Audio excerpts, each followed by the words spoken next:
damn it. It's Wednesday night. I mean, New York, there's actually kind of a lot of people out. Because the weather's so nice. It's like, this is really the nicest part of the year. The beginning of May. Up until about Memorial Day, I guess.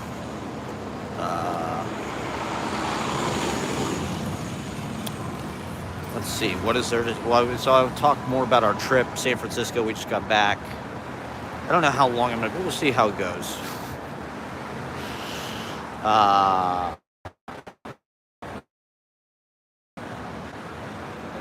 guess I was live on Sunday and on Monday. I mean, but they should have, because it was one of the best. It was probably the best opening I've ever done, to be honest. I really just went for it. So I encourage people to go back and watch the open mic. I figured out how to stream horizontally, so I think it looks a lot better horizontal, but I think YouTube pushes it more if it's vertical.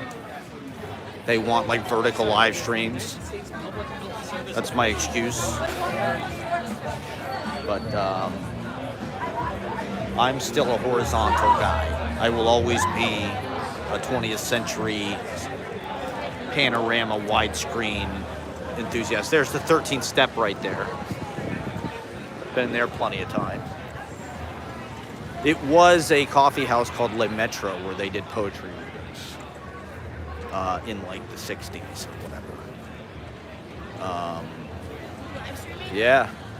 Hey, what's up? Can I plug myself? What are you guys up to? Please. Hey, listen. Please. Yeah. You guys like S&M? Go to Pandora's Box.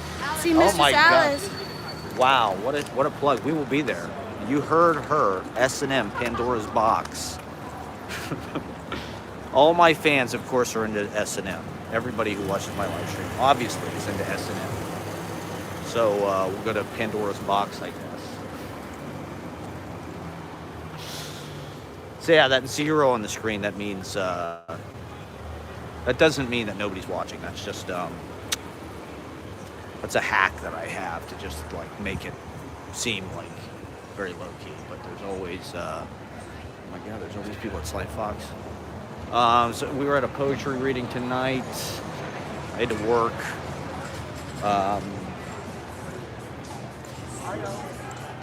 It was pretty good. Translations. Check it out on YouTube. Just another. I just go from one live stream to the next. Jump on this live stream. Jump on that live stream. Boom bap. Boom bap. I'll probably get fired from my job. I have not been a great employee. But it's so tenuous. They already have 2 other videographers anyway. You know, it's so tenuous as it is that it's like, I wasn't even scheduled to work for like the last month and a half. So it's like, I kind of just like tune out and I don't know. You know, I value my own freedom and my own time more than anything, to my own detriment. You know, it's probably something that's going to like shorten my lifespan by like a lot, because I don't have a job, I don't have health insurance. Well, I do, I guess, but there's Alfredo. That's Eamon's friend Alfredo right there. The Italian actor guy. Okay, this is something I do want to talk about. Because this is my most important message. Women of New York, what the hell are you doing? Because you should move to San Francisco. Like, if you're a woman in New York, the ratio is just so bad for you. I mean, being in San Francisco, I'm just like, I would do horribly in San Francisco because every guy there is like a mountain man, tech, successful. They're all 6'2".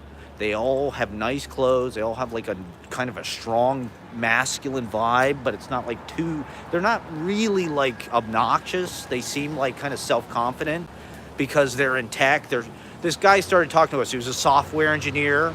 You know, he's 6 feet tall, really cool vibe. He had those like sigilism tattoos and shit. He had like stick and poke. And the city is just overrun with these guys. I would just get completely lost in the mix there. And the women, I mean, they're cool, but they're nothing like New York. So it's just like, I got to imagine if you're a woman dating in San Francisco, it's just like you have the pick of whatever you're into. Everybody there just looks ran through. It looks like all they do is microdose and go to bars and do like a crawl. It's just like an endless bar crawl. Everyone is just going from the phone booth to Vesuvio to fucking just neighborhood by neighborhood and just pounding drinks in a way that, like, I don't know. New York is a drinking city, but like, I don't know. It seems kind of, maybe it's just people are younger here or something. I don't know. People seem healthier, or like everybody in San Francisco just seemed like run through. In New York, I don't know. People have to work. They have to get up early. It's not just like an endless cocktail party. I mean, San Francisco literally, it just felt like was one huge cocktail party that everybody's at, and you can talk to anybody, and it's kind of expected. It's kind of expected that you're just gonna like be like, this guy just sat down next to us and was like, "Hey, do you mind if I talk to you?" And he really tried to start a conversation with us. Ashley was not really having it. She was not really interested. But whereas like in New York, for all these women, it's just like, Jesus Christ, the city is overrun with all of like the most fucking the hottest woman from every city in the world comes here. Every town, every village, because they think, oh, I have to go to New York. I have to prove myself. That's where I'm going to find, I don't know, some Mac Daddy billionaire or something. I don't know. I guess it's just like the hardest standard or something. Like New York is kind of, that's what it's famous for. It's just like being, if you could make it there, you make it anywhere, right? It's like the toughest. And so I think women want that challenge, or they also just want the experience of just like, you know, living in the center of the world, I guess, like anybody. But I just feel like they're probably really unhappy with their dating show. Well, I don't know. When I was in San Francisco, it was like no one was even looking at me. And I'm not even talking about women. I'm talking about like everybody. You know, I wasn't getting any attention. And you know, I'm a fucking attention hound, but I'm sort of, you know, it's kind of nice to be just low-key and kind of anonymous too. But, you know, like in New York, if I'm walking around the streets, like people will sort of like, I don't know, they'll look at me from time to time. I don't, for whatever reason, I feel like maybe it's just because I am comfortable here, or like this is where I've kind of, you know, just like acclimated to. Maybe I just have this kind of aura of confidence or something here, but I don't know. It just seems like all of the Giga Chads here are like finance dudes, and they are all players, right? Like they are not gonna settle down with anybody, or if they do settle down, they probably got something on the side or whatever. Like it just seems like there's just not enough. Whereas like San Francisco is just like overrun with these wild bachelors. And I don't know, just on the whole, I feel like it would just be probably a more enjoyable place to live for if you like just want to be outside and social and enjoying nature, shit like that.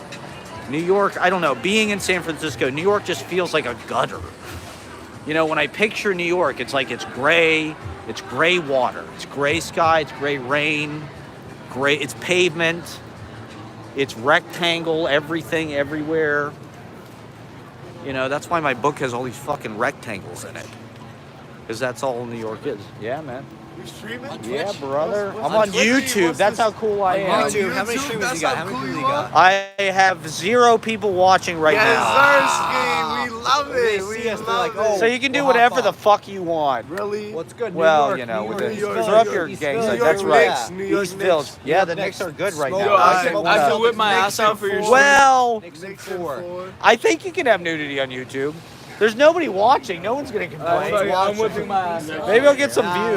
Nah, bro, no. What? Nah, you don't. There's his ass. There's that guy's You never ass. know where this is gonna end up. All right. You Thank might you. see this. It's gonna go viral. That's good content. All right right. Running up the views, That's bro. good. That's some Lena I'm running up shit. the views. Yeah, that's bro. right. He's down That's for some it. awkward. He's New York. down to get All that right. New York moment. Well, you thank know? you. All right, Thank have you a guys. great one. Hell Good luck with yeah. your Have a great night. All right, thank you. That's gonna help. That's gonna help a lot, actually. Wow. Okay, so that guy just showed his ass. I mean, I didn't video it. It's not. But it did happen. Sorry. I don't know. Maybe this should be the show. Maybe I should just go around having interactions with people live. Yeah, so women of New York, what the hell are you doing? It's gray, it's cold, it's rainy, it's work. And I don't know. There just doesn't seem to be nearly as many. I don't know. That was just the impression I had being out there. I'm like, the ratio here, it's got to be hard to be a guy there. Because it's a kind of a sausage party in some ways. Okay, I need a place where maybe I should go to the park for a sec. Yeah, let's try that maybe. Oh God, I gotta get my shit together. I gotta start to do something real. This obviously is not working. Getting strange people on the street to show their ass on my live streams, getting me nowhere. No one is watching. Maybe people will watch later. I don't know. I mean, I guess it's so fucking nice out that people have lives. What can I do about it? To quote Ashley. This is kind of the crackhead corner. I'm go on the side. You know, as long as you know what to avoid. You know, New York is. So yeah, the open mic on Monday. Every time this time of year, there's usually a drop off at the beginning of May. You know, it's the third year I've done it. That's how it was the first 2 years. And it kind of surprised me, especially the first year. The open mic went from being so busy to like, you know, it's still busy. It's still, 30, 40 people show up. 50 people. But it's not like fucking packed so you can't even move. And so this year, honestly, especially, it rained too. I can't believe we got really lucky with our return flight because we flew into Newark. We flew into and out of Newark, which I don't know if people have been following this, but like apparently Newark, maybe it's just stories that I'm seeing, but apparently Newark is like really bad right now. They don't have enough air traffic controllers. And the other day it was like they lost contact with the planes like entirely. So I'm reading this and I'm like trying to ignore like, okay, we're flying into Newark. I'm not going to freak out about this. And it was also raining. So it's like nice in San Francisco. It's 65 degrees, 68 and 69 degrees, sunny. And in New York, it's fucking raining. And so I'm thinking, oh my God, what's going to happen? One time I flew back from Columbus in the rain and it was just a nightmare. They delayed our plane a bunch and it was real bad turbulence. And so I'm just like, oh, what's going to fucking happen? Praying for the best. But Ashley was very calm about it. And she's flown a lot. I mean, I haven't been on a plane in 5 years. So that was it was kind of a pushing out of my comfort zone type thing. And just trying to like learn how to do that again. Luckily, we snuck in right before this real ID thing. That's supposed to, May 7th, you can't fly anymore without this stupid real ID, which is basically like having a fucking passport. So I just wanted to sort of go through that again, just get out of town. It's hard to do that. I've been kind of immersed in New York for 4 years writing this book, writing my city life book. It felt like that was the project to me. It just felt like I needed to be here. I needed to be saturated in the grid and the grid plan, and just the surround, you know, the colors, the angles, the materials, the surfaces of New York. Just so my book would look like that. You know, I wanted my city life book. That's my big New York novel, you know, and it's all my chapbooks put together. And maybe it's ongoing, maybe it's never ending, but you know, it was 4 years that I was in New York with barely leaving. You know, I went to Montauk and I went upstate, you know, which are typical New York City experiences. They're just extensions of the city in a way, going to upstate or Long Island. I do kind of want to sit for a minute, but I don't want to be harassed by crazy people. What am I gonna do? Yeah, so anyway, it was tough, you know, to force myself out of my comfort zone. And not that I was really scared of flying, I don't think, but it's more just like the whole rigmarole of it, you know, loading, getting on the plane, getting off the plane. I don't know. Or, you know, the worst is like when you get on the plane and then they delay your shit. So you're like just sitting on the plane forever and you're not even moving. There's a million things that can happen, right, when you're flying. And it's all out of your control. And so in a certain way, I was trying to come to it with the attitude like that's just part of traveling, you know? People are flying every fucking place every minute of every day, and there's almost no airline mishaps, thank God. You know, even though there has been a little more recently since the Doge, since Doge fixed everything. But it's very rare considering how many goddamn planes are up there. And so there really is not a whole lot to worry about, honestly. Even if your shit gets delayed, even if there's turbulence, whatever, like, you're probably going to be fine. And so that's the attitude I try to take to flying. It's just like, you know, and look at like these fucking comedians or anybody who's on tour with a career. You know, Bob Dylan has been on goddamn airplanes for 60 plus fucking years. You know, he never buddy hollied. You know, I'm sure a lot of those people have stories about like, oh fuck, there was one, like Adam Sandler was telling this story, I think on Joe Rogan, about some plane he was on that like almost went down, or one of the engines went out. They thought they were gonna die, right? Like, I'm sure a lot of famous people have a story like that because they're on planes all the fucking time. Like, that's just like, you know, these comedians have this life where it's like they're in New York, they can do the clubs here, but then like every weekend or every other weekend they'll fly to fucking Funny Bone in Iowa or whatever. Then they fly back. It's a glamorous life. Flying on jets, flying for work. You know, when you're flying for work, you know, you really feel like an adult.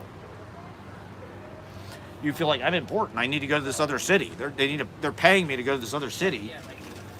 And cities, I don't know. Cities are a kind of like consumerism.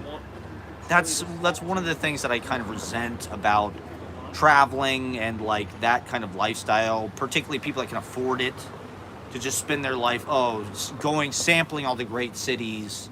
And there is kind of like a narcissism or like a snobbishness about cities and like where you live. Some cities are, you know, like when I first came to New York, I went to this party for the royal wedding.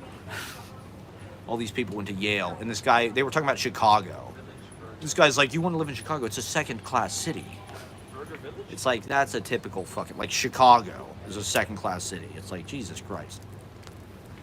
If you're an international, you know, if like you're part of the international elite and you're just, it's New York, San Francisco, Toronto, you know, Paris, London. These are the only cities that matter. Moscow, Istanbul, Tokyo, Berlin, of course. We can't leave out Berlin. Columbus, Ohio, not on the list. Note that Columbus, Ohio is not on the list. It's not. What tier is Columbus, Ohio as a city? It's not S tier. It's probably not A tier. I'd say Columbus is maybe C tier. Where is it? If Chicago is a second-class city, where is Columbus? What class is Columbus in?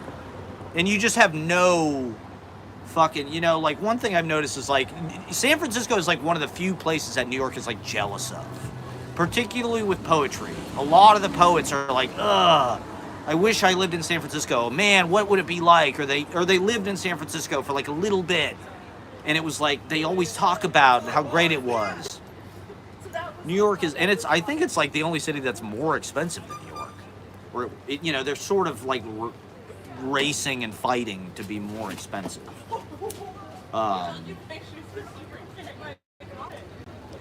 And of course, I'm Mr. New York, and I'm so obnoxious about like being a fucking ambassador, or like just being hyper New York style or whatever. But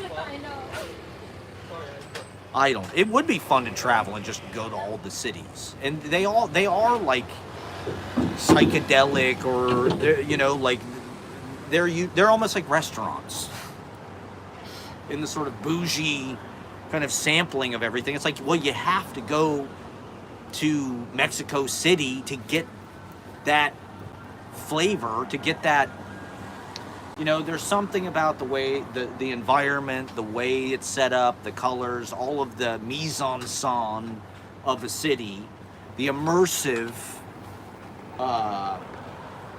orientation of it, that does like, it is almost like tripping, or being high, or it's transporting your consciousness. It's rearranging your sense of the possible, and space, and all of that stuff.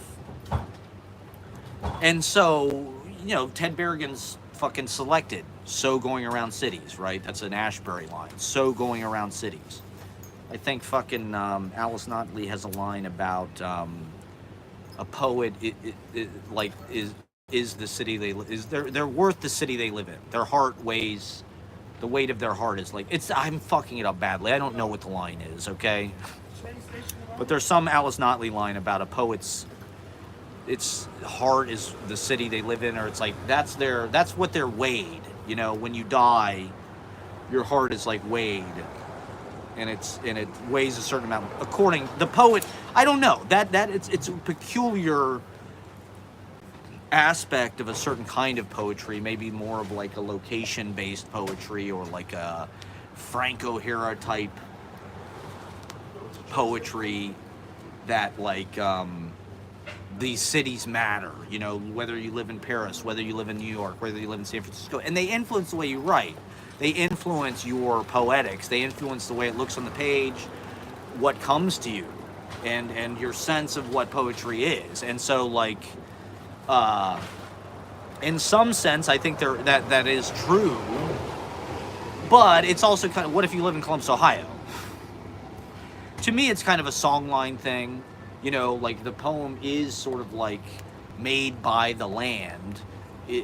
Our speech is shaped by what we see, by the colors, by the textures, by us traveling through the landscape. The landscape kind of speaks to us. It whispers. The song lines, these are songs of movement through a landscape that kind of explain what it is. They're freestyle raps that sort of like are maps almost through verse. And that's almost like what Frank O'Hara is, in a way. I do this, I do that poem. That's why, okay, so Ashley was showing me, she just got her first review for her book. And it was a good review, whatever, but it was like, the guy was, everyone is going to compare it to Frank O'Hara, which I feel like, I get it within like the context of like greater poetry, like maybe not everybody writes like Frank O'Hara, but like, I just feel like it's such an obvious fucking like comparison to make. Like it's almost just like, if you want to write lyricism now, you kind of have to do it like Frank O'Hara, where you're like this first person VR helmet of like, I am walking through Times Square, I do this, I do that. Now granted, most poets in this country probably do not, they write at a fucking desk or something, and they're writing like the fucking Billy Collins poem about like the table napkin or whatever. But hi, hey, what's up? I think the rest of us are sort of located in like this I don't know. I guess it's just like such an ingrained influence or something with the stuff that I like, that it just, I'm kind of desensitized to it and I'm immersed in it. And so like, I'm at Frank O'Hara's apartment building right now, by the way. This is Frank O'Hara's apartment building. So it's appropriate that we are talking about this here because we're located. It's about the location that you're in. You know, the city that you're in is the weight of your heart or whatever. Which there's some truth to that, but it's also kind of like just another one of these snobby, bougie, like, oh yeah, we're going to Rome and we're going to Paris and we're going to Athens and we're going to,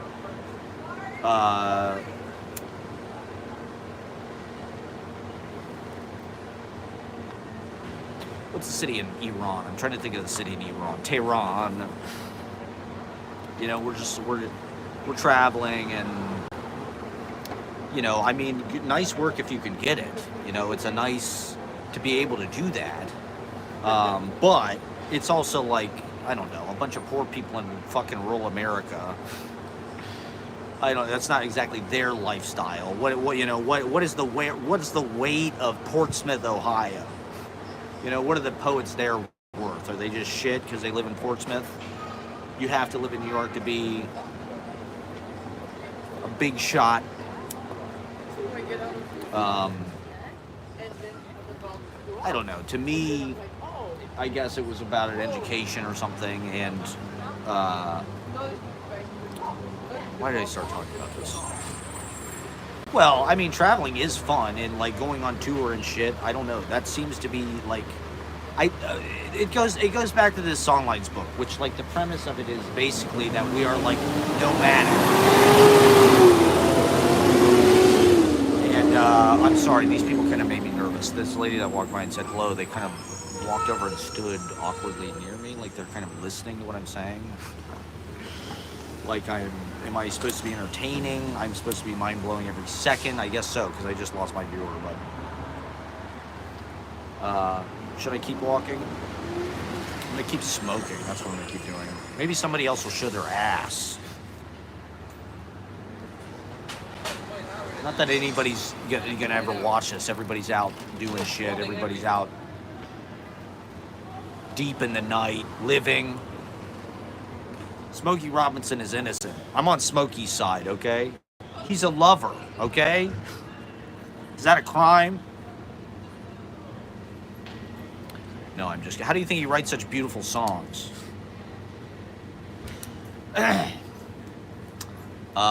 Yeah, so... The great cities, San Francisco, New York, Paris. You know, the places I've written books about. LA obviously is shit, it's second tier. Well, I don't know. I mean, why?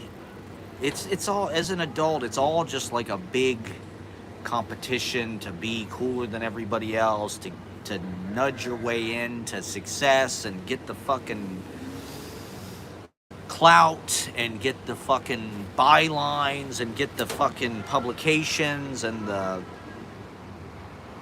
gold stars that saying you're smart, you're good, you played ball, you're better than the rest of us, you wowed us, you said something that not everybody could say. And there's a consensus among the smart people and the experts that you're the best around. And it's all quantified. One thing that's going on, right, they're canceling all these NEA grants. I'm seeing a lot of poetry and arts organizations post, they got emails about how they fucking, Trump canceled their NEA grants because of, they're changing the criteria or whatever of who gets them, and they're making it not woke,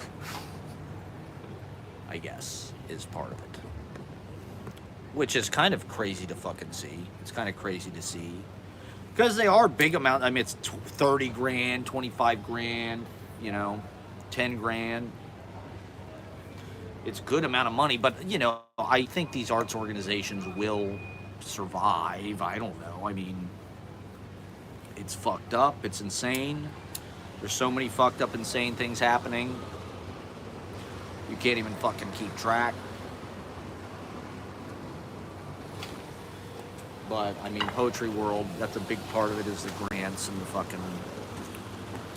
the free government money, your tax dollars, paying for woke poetry, paying for DEI poetry. Got to get some more of that DEI poetry. It's hardly in the grand scheme of like how much money fucking Tesla gets or SpaceX or how much money they waste on fucking super fighter jets, stealth bombers, aircraft carriers, nuclear warheads. It's almost nothing compared to that.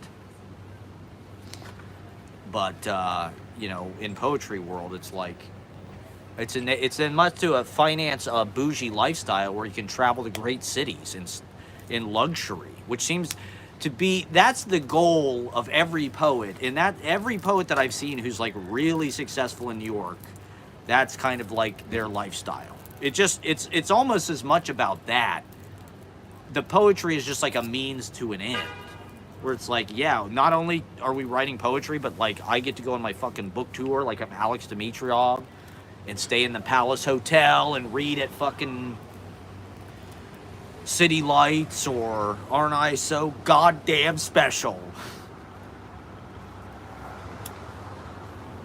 I guess my live stream is just like a bitter literary failure. I know too much, you know. I should spend this much time thinking about life.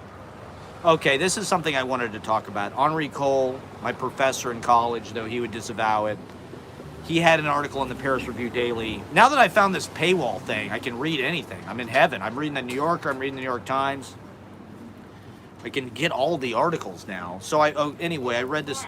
Henri Cole had this fucking prose piece. But there's poems like embedded in it. It's almost like Basho or something, where it's like prose and then there's like a little epiphany poem, haiku at the end of the paragraph or whatever. And one of the things he was talking about, it's like his reminiscence of James Merrill. He was friends with James Merrill in Key West, and James Merrill kind of mentored him. Ooh, big fancy name-droppy lineage shit. I thought it was kind of boring, honestly. I think his writing is kind of boring. But that's what those people like. So, okay, in his article, one of the things he's talking about is the outer voice and the inner voice. The outer voice being the voice of politicians, loud, campaigning, rhetorical. The inner voice being poetry voice, quiet. And if you read Henri Cole, that's what his voice sounds like. It's the inner voice. And I would say this is something I've been trying to put my finger on, defining sort of like the poetic feeling. Something has to feel like a poem, right? For it to be poetry. And I would say my work does not really feel that way. And I would say part of it is like this inner outer voice thing. Like, I think I am writing my mind, but my mind is also show business, and that's kind of like my medium, you know, is like I'm an entertainer.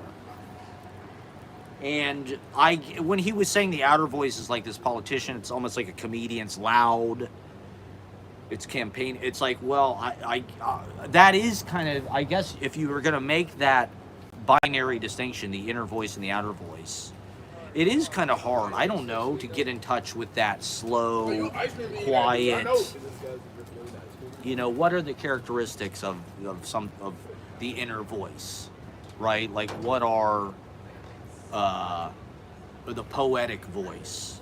This kind of like meaningful, vulnerable, heavy, solitary in some cases. It's the voice of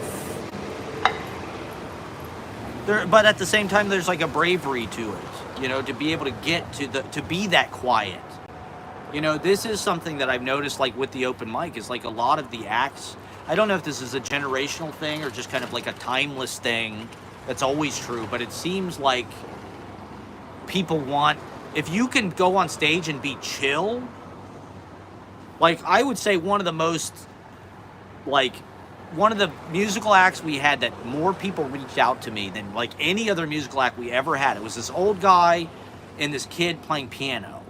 And I don't remember what they were called, but they were just very, it almost sounded like Radiohead. It almost sounded like Bill Callahan. It was sort of like haunting, but it was very slow.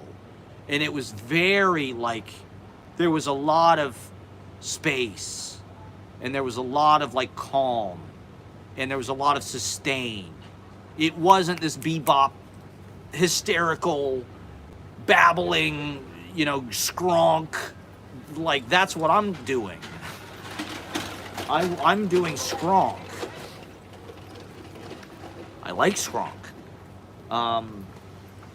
Whereas earlier, like my first book, Route 33, which was influenced by Henri Cole, that was my college professor. I read that shit. Most of the poetry I read was like inner voice type shit.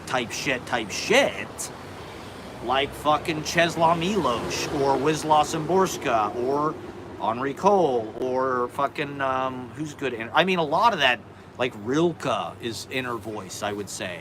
A lot of that poetry that like Robert Bly translates, Antonio Machado, I would say, is like inner voice. Haiku, a lot of that. Whereas like that book, Leaping Poetry, that was one of the first books I ever read about poetry. And it's all about jumping around, making these crazy associations. So in a certain way, that's sort of my goal, and that's more fun or more valid. To me, poetry, to some degree, is just an instrument to have fun. I don't want it to be an instrument to, like, I don't know, depress myself. But I think women in particular, like this reading tonight, this guy Kit Schluter. Chicks dig Kit Schluter. I don't know. I mean, I get it now because he's 6'2", and he looks like fucking... you know, he looks like he could be, he looks like Matthew Gray Gubler. He's the Matthew Gray Gubler of poetry. It's like, oh, now I get it. Because he's fucking 6'2", and he looks like fucking Matthew Gray Gubler. His eyes are like kind of hauntingly transparent. And but he's everywhere. He does everybody's book cover. When we were at City Lights, they've got Kit Schluter's fucking book in the window, cartoons. And a lot of big shots came out to the reading. Jonathan Lethem was there, author of Chronic City,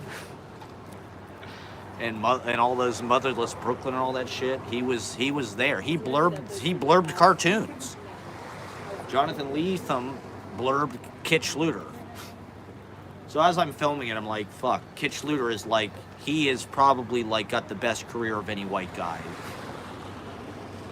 He lives in Mexico City though. I don't, you know, like when I'm complaining about these people who are tourists, bourgeois poetry tourists on their book tour, like, oh, I'm going to Venice.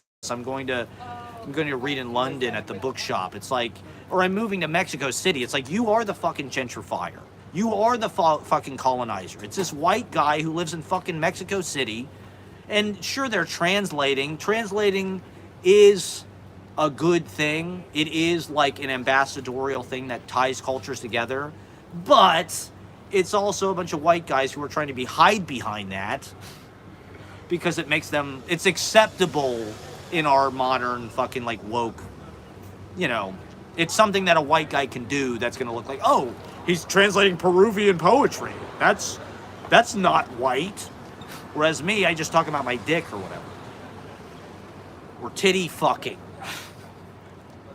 The outer voice. The Sam Kinison voice. My poetry speaks with the Sam Kinison method, okay? It speaks with the Dice Clay. And the John Lovitz and the Adam Sandler. I want a supercut of all the Rob Schneider. So we watched more Adam Sandler shit. We watched Deuce Bigalow, European Gigolo. We watched the sequel. I would say it's better than the original in certain ways, but it's also one of the most disgusting movies I've ever seen. It was like watching a fucking Saw movie. of like gross out humor, sex jokes. But Deuce Bigelow is a good person. That's the, these women are unlovable. Yes, they are. Exactly. Yes, See, they he are. knows. He knows. This guy knows. These women are unlovable. Yet Deuce Bigelow makes them feel loved. So at the center of the movie, Deuce is a good person. I thought Eddie Griffin was funny, but there's some of the most disgusting humiliation ritual scenes I've ever seen in a film. And so, I don't know. I can't recommend it. It's got the best Norm Macdonald performance of any film. See, I'm going from shit talking translation to praising Deuce Bigelow. European. Well, he's European gigolo. That's sort of like translating. That's sort of like living in Mexico City. Well, I think Mexico City is going to be the next like white people. Oh wow! Like New York is going to lose its flavor. Everybody knows New York is kind of bland now.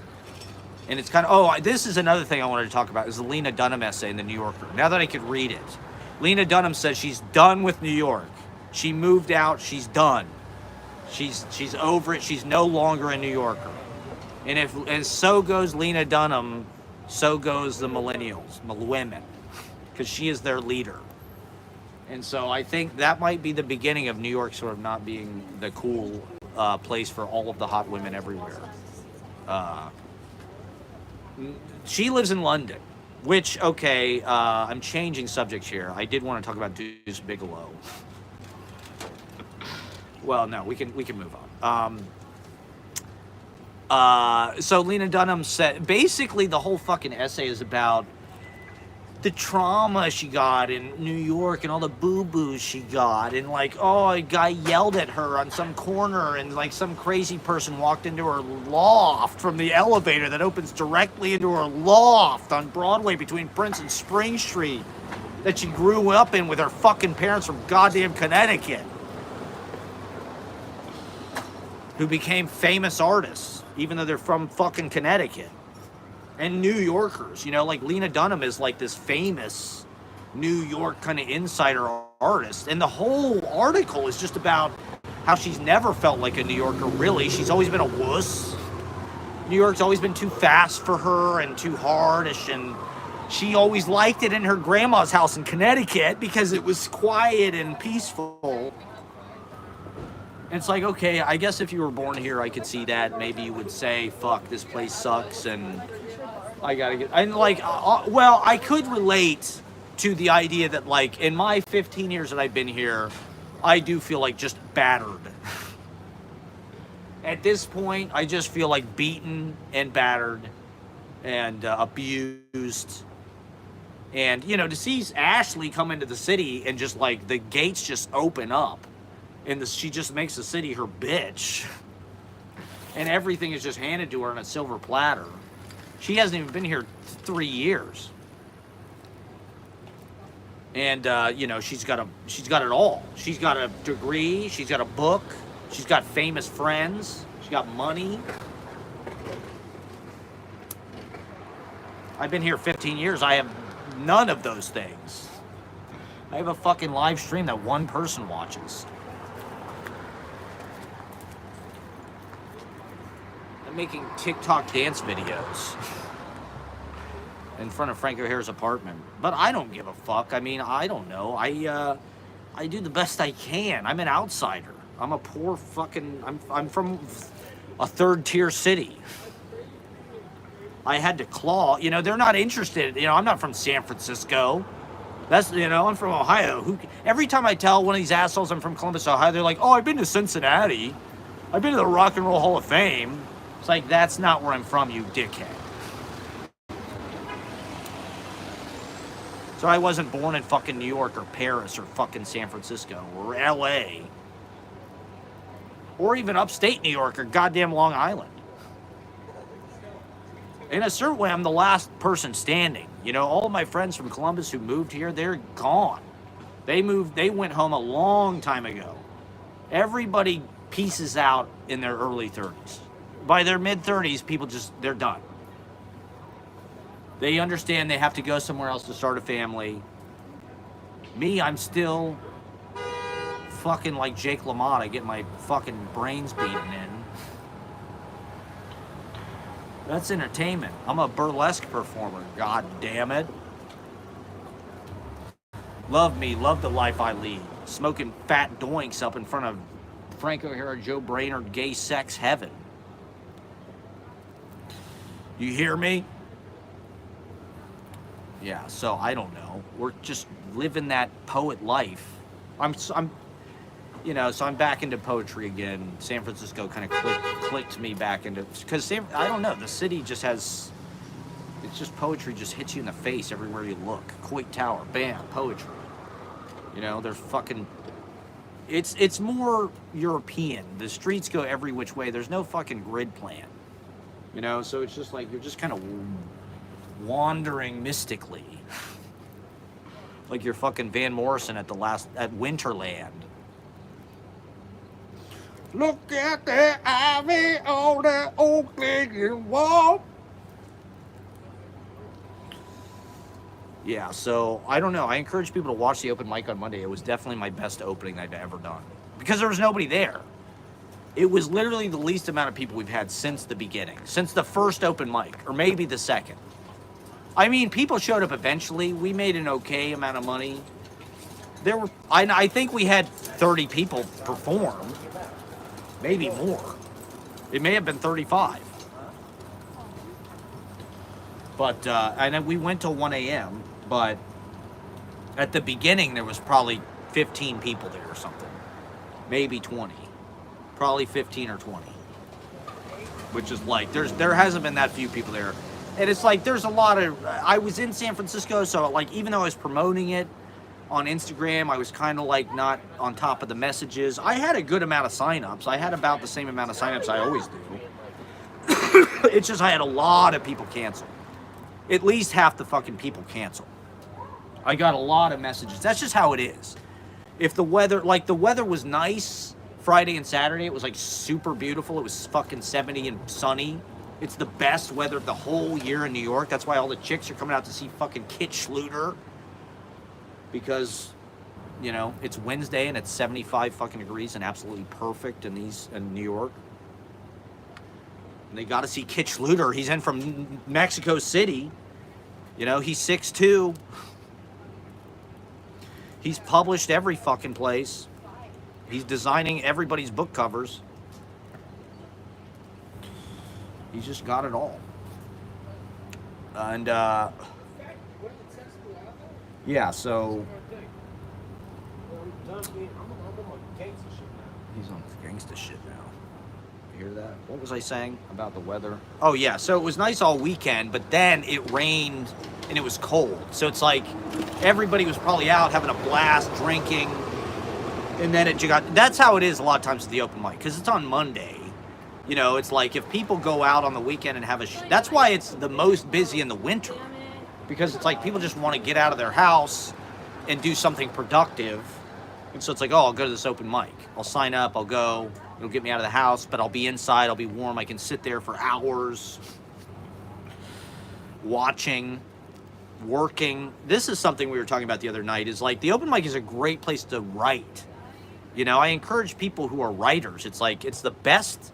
Just sit there in the booths and there's so many ideas flying through that room. And you're sitting around waiting, watching. It's sort of a low-key way to pay attention. So, like I said, every year, first week of May, there's kind of like a drop-off a little bit. And then, to be honest, I mean, usually the month of June is not very busy either, because it's nice outside. You know, people have been cooped up all winter. It'll be interesting to see what happens with the tourism, right? Supposedly, tourists are not going to come to the United States because of Trump. And so, we don't know how that will affect business, New York. You know, a lot of the people that come into the city in the summer are from out of the country, and they're tourists and this and that. But because one of the big reasons for the drop-off is because the school's over. right? I think NYU is done, Columbia's probably done. All of the schools had their graduation, had their finals. So it's like, uh,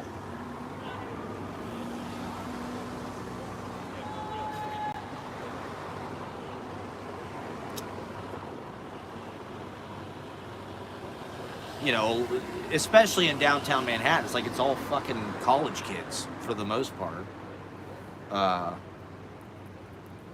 So this is just the kind of natural rhythm of the thing, the natural kind of ebb and flow and the seasonal. But usually by July and August, and there's busy days, you know, like any 3-day weekend's usually pretty busy. So Memorial Day, there were probably a good amount. And Bob Dylan week was packed last year. So this Monday is the Met Gala prom. It's our 3rd annual Met Gala prom. We encourage people to dress up. I'll dress up. Probably nobody else will. But whatever. It's just something to make it fun. And then the week after is Bob Dylan week, which is our 3rd annual Bob Dylan week. And so, you know, we'll have some people come out and do Dylan songs probably for that.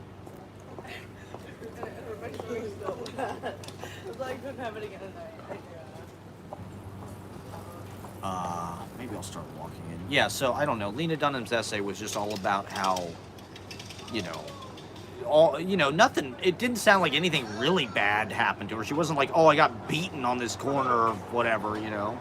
But it's like, you know, she had a few kind of like unpleasant, kind of like disturbing, you know, an old man like swore at her or something. It's like, New York used to be a rougher place, right? Like, that's one reason why all of the gentrifiers can be here now, and all of the real estate value, and all of the international hot women of the whole world and whatever can move here because it's safe. Because there is no fucking, you know, flashers or, you know, muggers or... Thank God. But, I don't know. She likes London. It was no fucking Joan Didion, let's just say that. She quotes the Joan Didion, Goodbye to All That essay in the fucking thing, and it's like, Lena Dunham, you're no Joan Didion. It was okay. You know, like, it was an okay article, but as I'm reading, I'm just like, this is like the millennial narrative. Like, Lena Dunham is sort of like the voice of that generation, for better or for worse. You know, I sort of watched it happen, and a lot of it is just like, I have a gluten allergy, and I've got IBS, and I've got OCD, and, you know, there were these scary people, and so, you know, I had to move because my trauma. She fucking talked shit about Ohio in it. She has this line about she went to college in a cornfield in Ohio, which made her appreciate New York, because Ohio sucks, being the joke. It's like, okay. Go out of your way to take a shot at Ohio for no fucking reason. You snob. I don't know. She's just she's like a Nepo baby privileged fucking, like all of them. Like everybody on her show, they were all Nepo babies. It was Brian Williams' daughter, it was the guy from Bad Company's daughter, it was David Mamet, our buddy David Mamet's daughter, who's an excellent, I mean, she's very talented. But it's just like, that was millennial New York, you know? A bunch of fucking people were burning third base. Yeah. I'm fucking streaming here, yeah. What's up? Yo, what's the fucking word, world? Hey, Cody Gold on IG. Follow me on all platforms. Shout out to the mans themselves, man. We outside New York, LES, motherfucking May 7th, 2025. Get off your ass and get some money on. Hell yeah, get paid. Get paid. Good Goyard wallet. Right. Designer.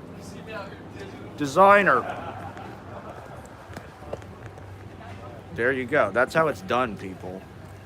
That is how it is done, okay? In 2025. Get the money. And promote yourself. IG. Drop your IG on the... Look at this. It's just a golden time for live streaming. People, people were not reacting this way last year. For people who have been watching, who've been following loyally. Oh, all the other thing I'm hearing about is this fucking Nathan Fielder episode about Sully. As we were flying home, this fucking joint is just burning. It's raging like a California wildfire. Oh yeah, I watched a Grateful Dead concert for the first time in like a couple years. California turned me back on psychedelically. So I understand the Grateful Dead again. So we watched an entire... I get it now, Jerry, I get it. What an inspiration they've been to us. The Dead. The Grateful Dead of Spalding Grays. What was I just saying? Something important about Lena Dunham. Now people are just very into the live stream now in a way they weren't last year. It's a golden era for live streaming. Who knows? Maybe we'll just turn this into a live talk show where I just interview randos. And people will show their ass. Were you guys watching earlier when the guy showed his ass? I didn't film it, but he did pull his pants down. He did show his ass. I cannot stop this joint from burning. But I need to. I want to start what? I don't know. I got to get something to eat. Maybe I'll go to Wendy's. Oh, I think Popeyes has a $6. Oh, God. So I got to move all my shit into fucking storage again. That'll be no fun. Oh, yeah. I was talking about Nepo babies on girls. I don't know. It's like this is the definitive New York show written by somebody who hates New York. And it's responsible. Oh, there was this article in New York Magazine, I haven't read it yet, about West Village is now like for all these basic bitches or something. Yeah. You want to drop your IG? Yeah. What's it about? So I'm talking about poetry. Ooh, I do love poetry. Yeah, I do a poetry lecture vlog. And I just talk, yeah. Do you have an IG? You want to drop your IG? I know that I have. Maybe not, but I'm a big fan. Okay. All right. Thank you. I'm like a big and subscribe. fan. Hell yeah. Thank you guys for saying hello. All right. 2 people are watching.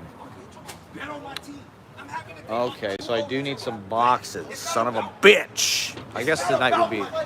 It's not about money. It's not about money, okay? It's not about money. Yeah, tell them. It's not about grants.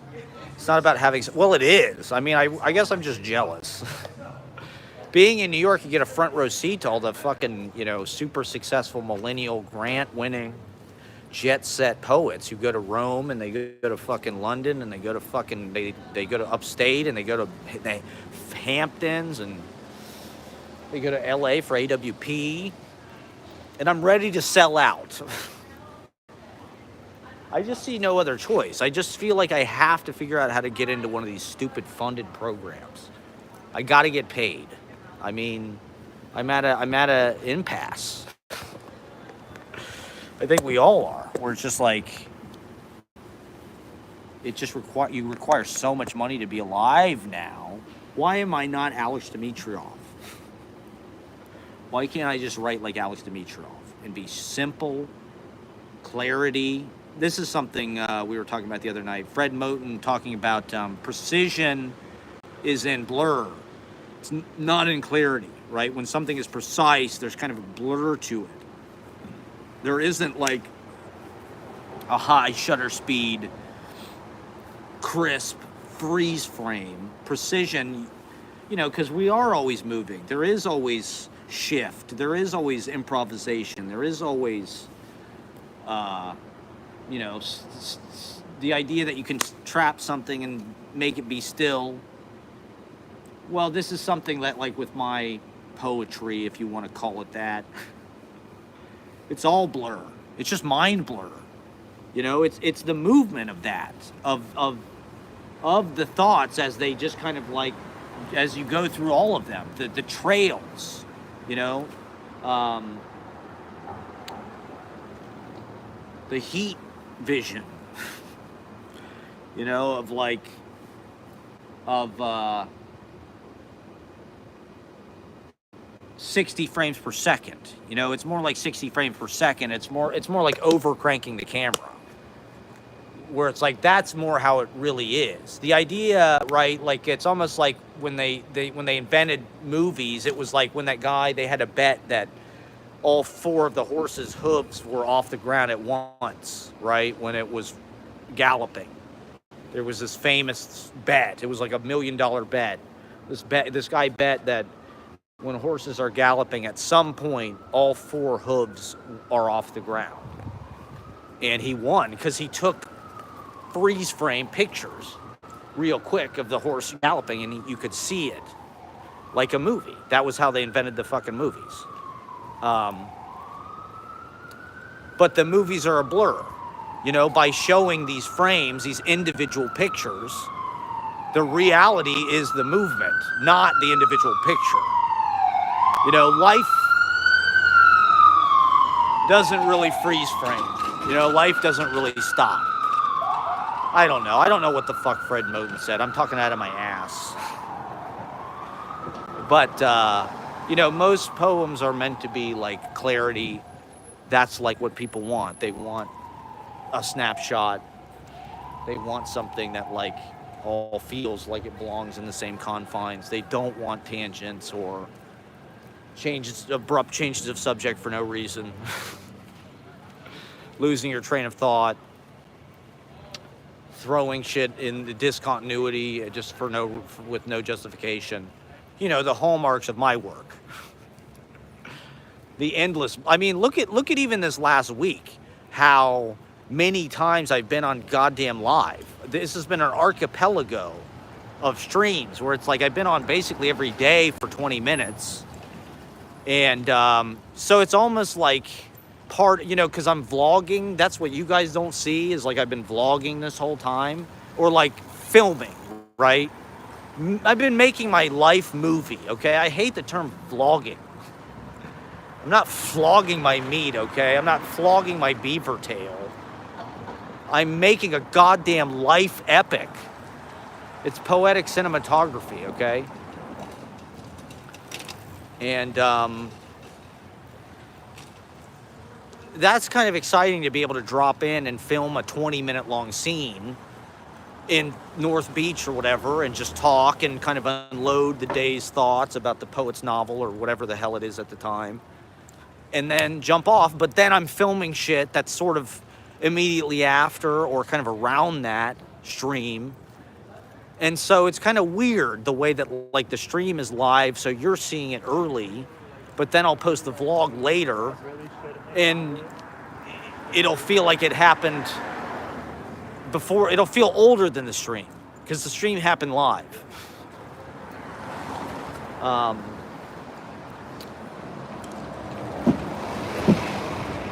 Jumping around in time and being able to use the live stream as kind of like this live on-site one take. This is the studio.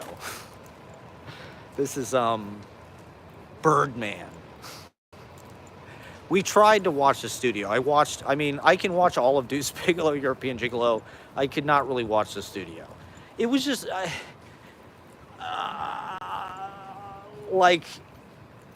I could see where they're going with it, and it's just like, okay, they're gonna make really like, oh, it's Kool-Aid. They're making a movie about Kool-Aid. Well, isn't that stupid? Isn't Hollywood stupid? It's like, okay, I don't know. I'm glad they're doing it. I probably will watch more of it. But it just seemed like more kind of dumb comedy. It wasn't like some kind of, I don't know, high-flown, there's no Larry Sanders, okay, let's just say that. As far as look, and it's like, who gives a fuck about the studio? I don't have any sympathy for these people. Fuck the executives. We're supposed to feel sorry for this guy. Oh, I want to make good movies. I want to make Rosemary's Baby. That's my Seth Rogen. I want to make Rosemary's Baby. It's like, I don't feel sorry for this asshole. He's a fucking studio exec. Fuck him. And fuck Ike Barinholtz too. How did these guys get famous? I don't know. But that's just my bitter middle-aged. Look at Nathan Fielder. So everybody's saying this Sully episode. I didn't see. So as we're on the plane, I had a flash of Sully. I thought this was before that I even learned about the Nathan Fielder episode. Because we're flying into Newark. And so I just had this kind of like, I had this mental image of Tom Hanks as Sully. And just like, what a ridiculous moment that was, the Sully moment. But it was a weird kind of like poetic bookend to 9/11 at the end of the Bush era. It felt like the first thing that happened literally since 9/11 that was like good. You know, it's amazing how quickly people forget like the pain. You know, it's like as soon as the pain is gone, it's just like, oh, it's like it never even fucking happened. Like with Trump. You know, people just like, oh, they just forgot how fucked up the first term was. Yeah, we'll vote for him again. How fucking insanely stupid and self-destructive. And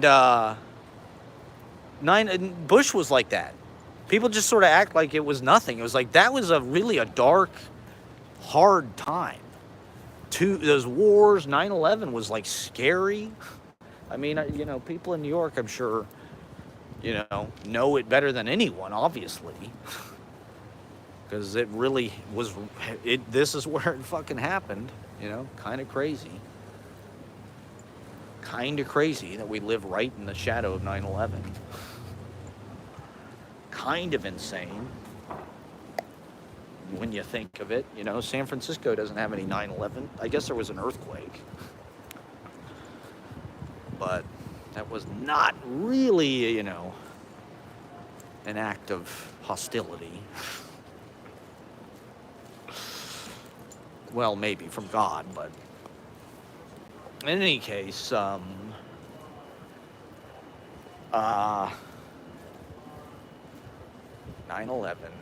Yeah, where was I? I'm always talking about 9/11. Well, yeah, Sully was like this weird kind of like anti-9/11.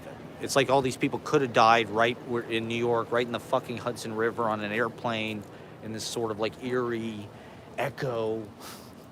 But Sully, man, he's a hero. He's you know, in an era where like we needed one. Maybe we'll go down this street. Yeah, we'll go down 12th Street.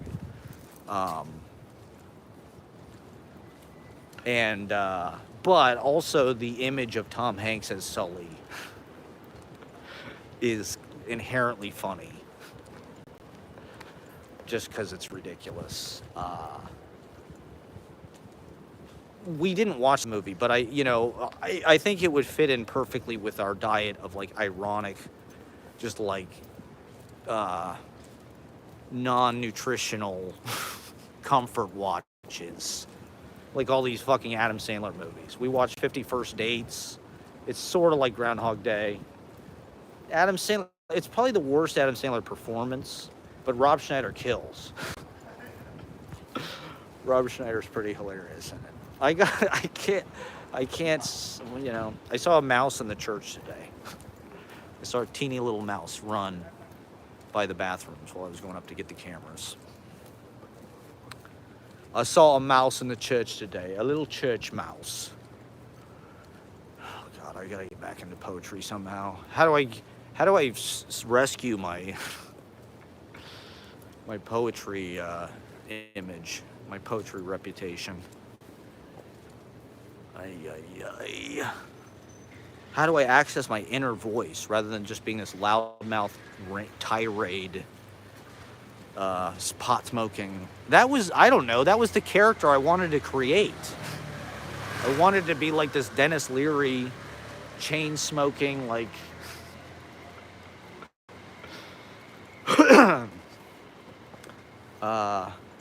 thundering warrior of like language. And I'm loud, I guess. I don't want to be loud. It's not really about being loud. I mean, that's why I do this. This is the inner voice. Kinda, I don't know. I get to be quiet here. I'm probably too inner with this, maybe. So for the internet, anyway. The internet. Oh God, I gotta go back to Midwood today. That's not good. I gotta start to pack my stuff. I'm uploading a new vlog. I'm gonna put together my San Francisco vlog. So I gotta shave my beard. I mean, I went through the whole San Francisco. I need a haircut, and I need to. I should have cut it and shaved it, you know, before I left. But I don't know. I've been kind of living out of my backpack in a not cool way, and so I don't know. Who knows? I mean. I loved, you know, I had this image in my head of like traveling the United States on foot, reading my poetry to people. Just like walking from town to town, walking 20 miles a day, maybe hitchhiking. I saw some article or something about hitchhiking the other day. As apparently it's sort of a viable thing to do. I was always afraid to do it. During the Bush era, during the Saw movie era, it just felt like hitchhiking was sort of not, there's the Poets building right there, was sort of not the move. It felt like you'd get killed. You get your head cut off or whatever. There's some normies up there. There's some Taylor Swift people. When are they going to realize New York is a boo-boo factory and I need to move back to Sonoma County? New York's mean. I don't care. Dish it out, baby. Daddy can take it. I'm tough. I don't know. I mean, is something just doesn't click here? In a certain way, I do feel like I belong here, but then I'm like, when I'm in San Francisco, I'm like, there's no way I could compete here. I don't even know how I'd get a job there at this point. Just like, I'm like, I would have no value here. What would I do? Host an open mic? See, in New York, that like is sort of a viable career. Well, not career maybe, but like it's a viable way to make money because there's a lot of people here who are willing to pay to get on stage. They want to be performers. That's why they came to New York. New York is one of the centers of show business. Right now, it might be the center, to be honest. Like, LA's dying or whatever. They're making all the movies overseas because of the fucking tax rebates or whatever. So New York might be. I mean, apparently the West Village has been ruined by TikTokers. That's the complaint that I'm seeing, is TikTokers ruined New York. Is that the only people who can afford to live here are like making money on TikTok? Just hot girls on TikTok who do like fit videos and get like 700,000 views. Those are the only people who can afford to live in New York, I guess. I don't know what I'm gonna do. That's I don't know. It's a big question mark. And so I'm kind of trying to mentally prepare for anything.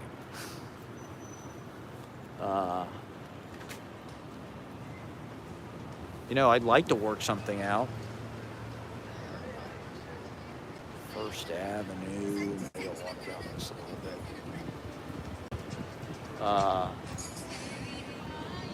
You know, and to some degree, New York doesn't feel any more expensive than anywhere else. Fettuccine Alfredo, okay. Customize your pasta adventure.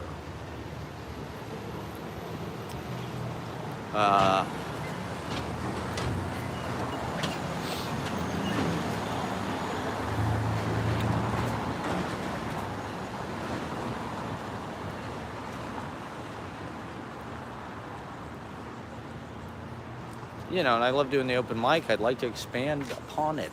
It would be nice to have a little break, maybe, to just sort of go home, visit my family, you know, just rest maybe a little bit, sort of get my health shit figured out,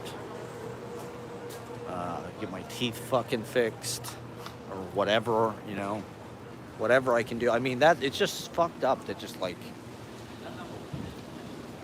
I don't know, in this country, I saw this Reddit about there's two economies for dentists. You know, dentists, some of their customers come in and order $50,000 worth of work and can pay for it like it's nothing. And then there's other customers that like can't afford $200 for an extraction. And it's like, yeah, pretty much. I mean, you know, if I need root canals, the Medicaid doesn't cover that. Like, so what do you do?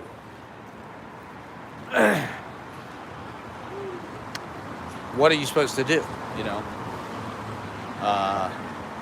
And I've just tried to, you know, it's hard enough to get yourself to go to the dentist. I've really tried to get them to do whatever they can do, but it's always just like, you know, another appointment, another, you know, you need another, I don't know.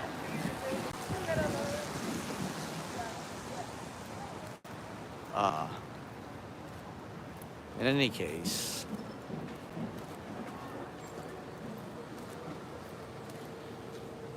I don't know. I guess that's an insane thing to talk about on the internet. You know, it's like I do have an income. If I could just add 1 or 2 other nights of like where I'm making the same amount of money, you know, if I could just do 2 other open mics. You know, I really think people would, if I could get an open mic on a Wednesday and a Friday, I think people would come out on Friday. And I think they'd come out on Wednesday. I mean, there's a whole, How do you put this in your ear, right? You think maybe you know, open up so that he goes. population of people in the city that want to get on stage. And they want to be out and they want to have a good time. Monday, it's like, you know,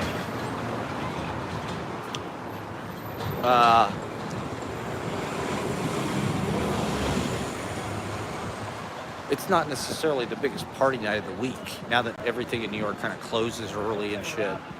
Like, you know, our generation, we like the hip hop, like the rap. And Baby's alright? Yeah, Baby's alright, yeah. Okay, I mean, if I have anything else to say, I bitched about Lena Dunham's essay. Talked about, well, the reading was good. I don't know. I just did what I always do. It's weird because I'm at work, you know, and so it's hard for me to like do both. You know, when I'm there to work, it's like I'm sort of focused on the live stream and making sure that it fucking happens when it's supposed to happen and shit.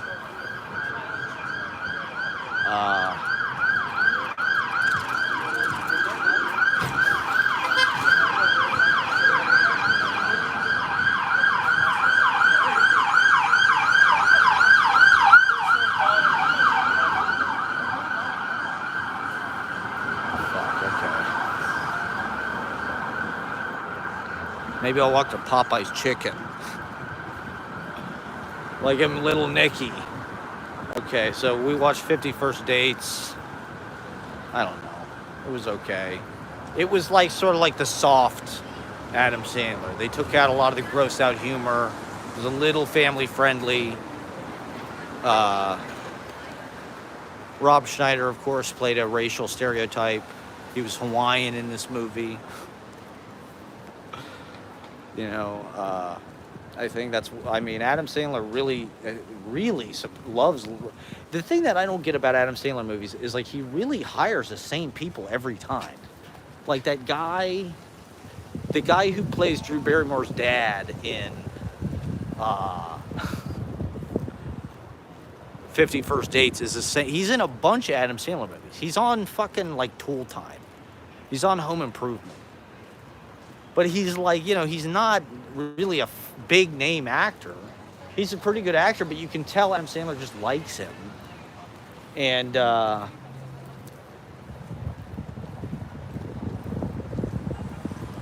I'm like, that's nice that Adam Sandler does that, but I'm like, I don't know, he probably could have got, I don't know, some name actor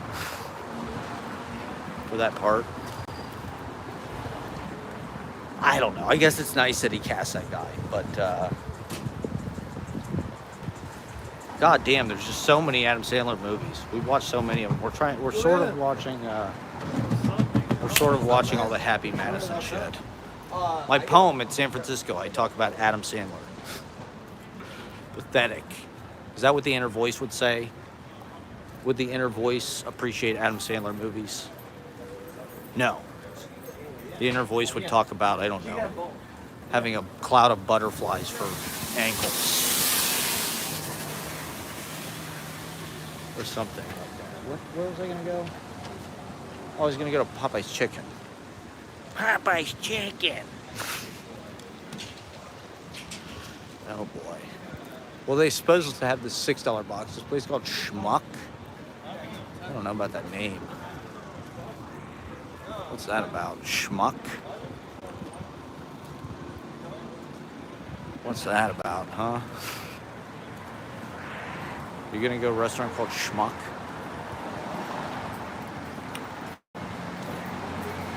Yeah, I don't know. Maybe it's just my TikTok. I see all these fucking TikToks about transplants. How transplants are ruining New York. And, well, that was one thing about San Francisco that I noticed. And even the times that I had been, 10 years ago was like, there really is like a seniority, and they judge you based on like how long you've lived there. It's a pretty normal topic of conversation for people to be like, how long have you lived in San Francisco? Like I heard this one guy, he's like born and raised, but he's an immigrant. His parents are Persian. And it's like, well, that's kind of like, it does seem like in San Francisco, they were talking about that shit 10 years ago, talking about, are you from San Francisco? Are you a tech bro? Are you, are you somebody that's ruining the culture? Are you a transplant? New York, I only feel like now people are beginning to talk about, oh, fuck, look at what's happening look at what white people did to fucking Crown Heights. Now Flatbush, Flatbush is the coolest neighborhood. There was some fucking article. Flatbush is the coolest neighborhood in New York. It's like, that's clearly some real estate developers' fucking wet dream. They want to flip the neighborhood. They want to kick all of the black people that live there out and all of the native New Yorkers who've lived there their whole lives, who were born there because a bunch of white people live there. A bunch of white women want condos so they can live unhappy lives.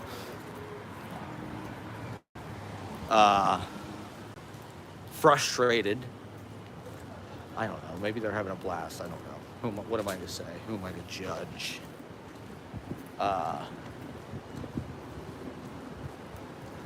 So yeah, I'm seeing a lot of TikToks that are attacking transplants, talking about how transplants ruin the city. The city lost its flavor in this time, this year, 1998. The city's been dead. The city's bland.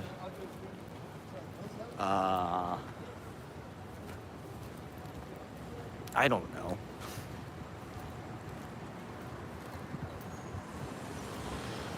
New York, well, they're starting to have that conversation a little bit more.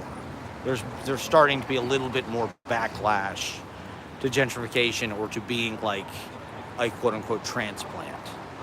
Which, it's weird because New York has always been a place of like immigrants and, moving here to sort of like make your name or whatever. It's just interesting how now the gentrification has kind of become like, I don't know, it's become like stifling. It's become like it's like there's no mitigating force. And where did it come from? I guess it's all of the people from the suburbs like moving back to the city, and displacing the people who were put there by them. But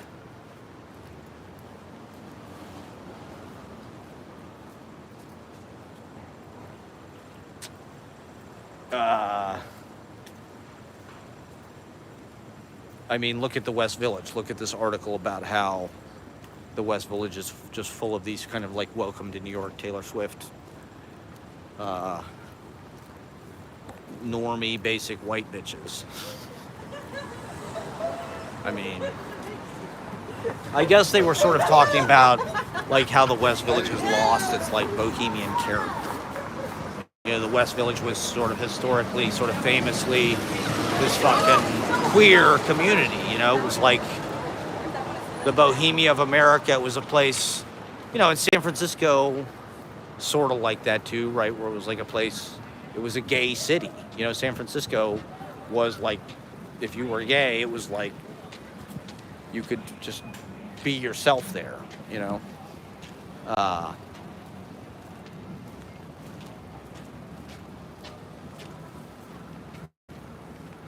And New York, I don't know. It's amazing to me just how corporate everything is.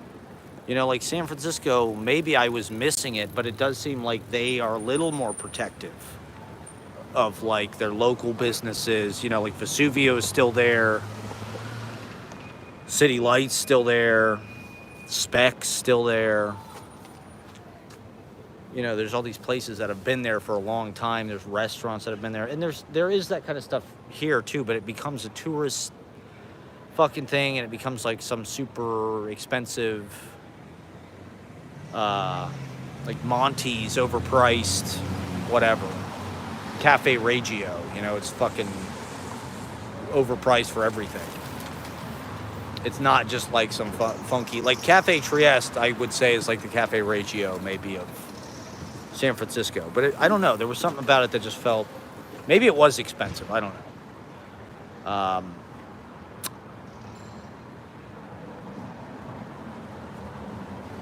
You know, I think that was also part of the scheme for Reagan conservative neocon revenge on the 60s, and the Great Society is just like, let's take the cities. You know, let's put all of our kids in the cities. Let's take the West Village. You know, in a certain way, like now, right, more of society is accepting of gay lifestyle. So it's like they don't have to live in the West Village. They don't have to live in San Francisco. Columbus was notable because it was one of the more gay-friendly cities, like in the Midwest. You know, a lot of people from rural Ohio or whatever, it's like you know, people are bigoted out there. Like, they're conservative Christians, whatever. Like, they're homophobic. They think that it's a sin. They'll put you in fucking conversion therapy and shit. Like you're Bo and Yang. So you move to Columbus, you move to the Short North, you go to the coffee table. I remember that when I was a kid, the Short North was like this gay ghetto. You know, it was like the San Francisco of Columbus. There were rainbow flags back when you really didn't see that everywhere at the fucking Chase Bank and shit. And there was a bookstore called An Open Book, and it was a gay bookstore. I had no idea. You know, as a kid, I was like, the sign was glasses, and then the eyes were like looking down. So it was an open book, and it was like looking down, like it's looking at the dick or whatever. I thought that was really funny as a kid.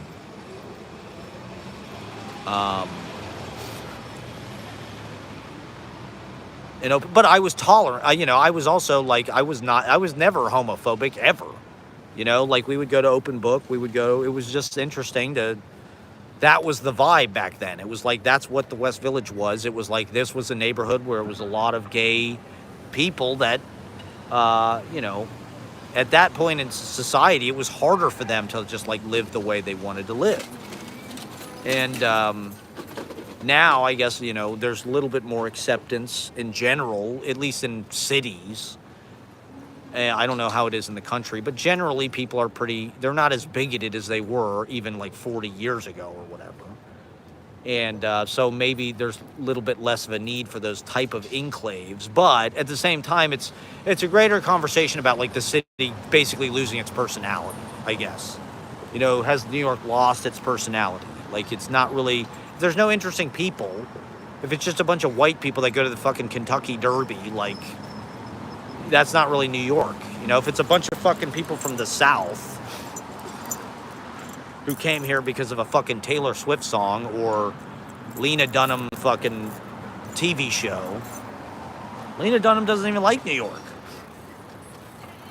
She left. She's a Londoner now. She's never coming back. I'm sure the Trump thing probably plays into it too. Trump does not make it easy to stay. Now everybody wants to bail and move to Europe or whatever. All right, I'm on 20% battery, so I'll probably get off pretty soon.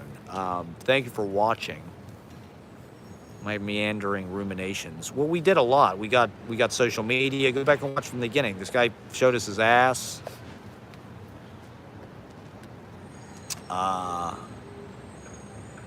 Yeah, so has New York lost its personality? I mean, now, yeah, like, we are sort of occupying the shell of a once avant-garde, now kindergarten.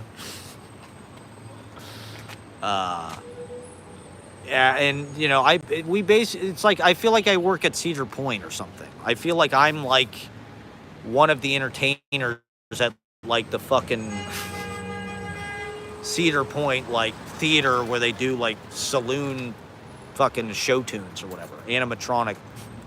I feel like an animatronic, okay? I feel like a fucking Chuck E. Cheese animatronic entertainer. In this theme park of, like, punk, grunge, the Strokes, but it's just like, it's a vibe. Like, New York has this kind of intimidating darkness that I think women find intoxicating and, like, challenging. And there is a lot of magic here still. You know, I guess I'm a little desensitized to it because I've been immersed in it, right? That's been my project, is to just sort of dive into the heart of the city and see how long I can hold my breath. And, but, like, the color scheme here is a lot different. It's black. Here, everything is black and gray. San Francisco, everything's blue, yellow, purple, pink, you know, orange. I mean, don't get me wrong, like, New York is still, like, a great place to be situated. As a writer in particular, I think it's a good city for writers because, I don't know, it just kind of, like, everything is so crammed in that it just feels like, yeah, you need to generate, you need to generate, you need to generate, you need to talk. You're listening, there's sound, there's... Yeah, like it happened. We watched Play It Again, Sam. I'll end with this. Woody Allen in San Francisco. That's why I wanted to watch it. I wanted to watch... When I was a kid, we had this fucking hardbound book, or it was like perfect bound book, paperback. It was the book of the movie Play It Again, Sam. Woody Allen, Tony Roberts, Diane Keaton. And it was like stills from the movie with like the dialogue. We had a fucking book of this, full color, Play It Again, Sam.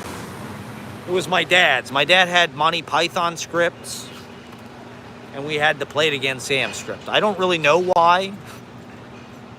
I don't know if that movie was like a big thing for him, if he just liked it, or... I know he loved Monty Python. He loves Monty Python. But, I'd never seen it, right? And it's not directed by Woody Allen. It's directed by Herbert Ross. So it's almost more like a Neil Simon movie. Because Herbert Ross did a lot of the Neil Simon movies, and, it was a Broadway play, actually.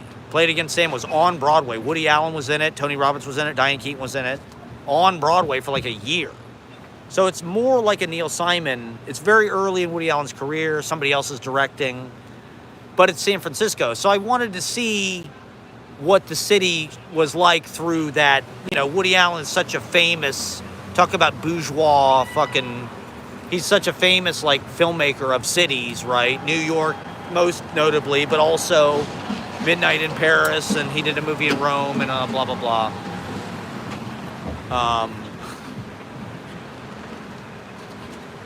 But,